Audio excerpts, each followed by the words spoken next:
ശബരിമലയിൽ ദർശനം കിട്ടാതെ അയ്യപ്പന്മാർ തിരിച്ചു പോകുന്നു. ശബരിമലയിൽ ദർശനം കിട്ടാതെ അയ്യപ്പന്മാർ തിരിച്ചു പോകുന്നു. തിരക്ക് വർദ്ധിച്ചതോടെ ശബരിമല ദർശനം കിട്ടാതെ തീർത്ഥാടകർ പന്തളത്തു നിന്നും മടങ്ങുകയാണ്. മണിക്കൂറുകൾ കാത്തുനിന്നിട്ടും ദർശനം ലഭിക്കാതായതോടെയാണ് പന്തളത്തെ ക്ഷേത്രത്തിൽ തേങ്ങയുടച്ച് നെയ്യഭിഷേകം നടത്തി തീർത്ഥാടകർ മാലയൂരി മടങ്ങുന്നത്.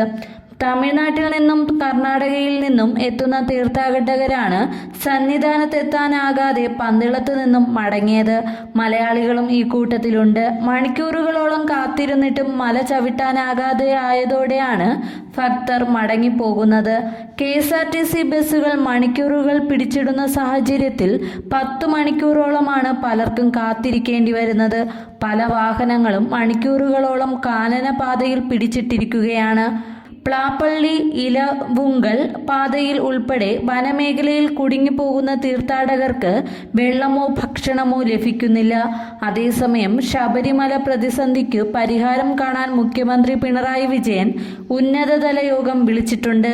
യോഗത്തിൽ മുഖ്യമന്ത്രിയും ദേവസ്വം മന്ത്രി K രാധാകൃഷ്ണനും ഓൺലൈനായി പങ്കെടുക്കും. Chief secretary, Devaswom board president, commissioner, DGP തുടങ്ങിയവരും പങ്കെടുക്കും.